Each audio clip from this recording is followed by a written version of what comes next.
Hello there, my name is Ethan Pike and we are doing our project on electrostatics. Today I will be talking about three things. I will be talking about field lines and how they work, and the arrangement of field lines. So the first thing I'm going to be talking about is just the definition of a field line. These pattern of lines, sometimes referred to as electric field lines, point in the direction that a positive test charge would accelerate if placed upon the line. As such, what it's saying, the lines are directed away from positively charged source charges and towards negatively charged source charges. So what it's basically saying is, I'll show you as I drew on here, that the positive, the lines, the field lines, they go outwards, they point out. It's the opposite for the negative. The negative, the lines point in. That's how you can tell the difference. The positive point out, the negative point in. Next is field lines do cross, or at least intersect, in the sense that they converge on charge. If the lines cross each other at a given location, then there must be two distinctly different values of electric field in their own divisional direction, that given location. This could never be the case.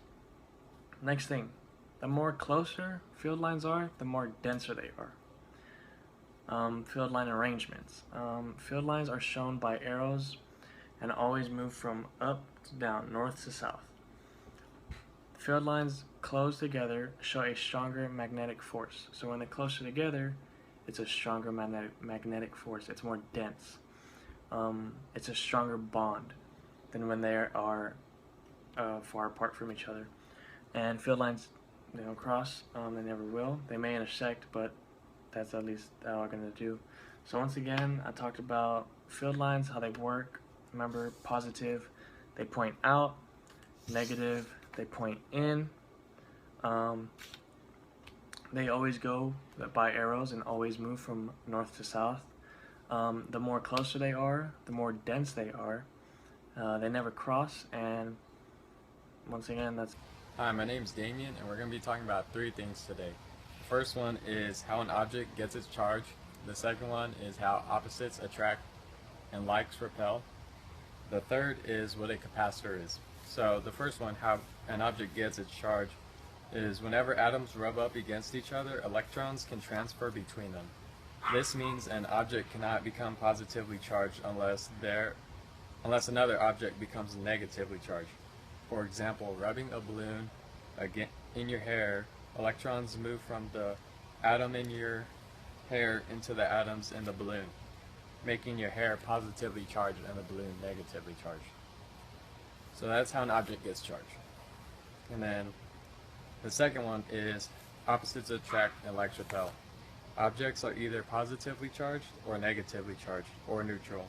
If two objects have the same charge, they will repel. But if two objects have opposite charges, then they will attract. Or if one is charged and the other is not, then they will attract. The third is what a capacitor is. So a capacitor is usually made up of two plates separated by a thin insulating material known as the dielectric. One plate of the capacitor is positively charged while the other has a negative charge. So a capacitor is a device that stores a charge. When comparing the force of gravity and the force of electric fields, you have to take in consideration the factors of each force. The gravitational force between a mass and the Earth is simply the object's weight. Force of the electric field is the direction of the field which is taken to be the direction of the force it would exert on a positive test charge. Now, one major difference between the two forces is the strength of them.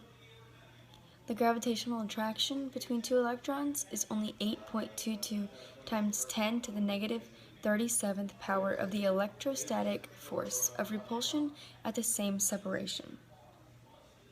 However, gravitation usually is concerned with large masses, while any large collection of charges will quickly neutralize.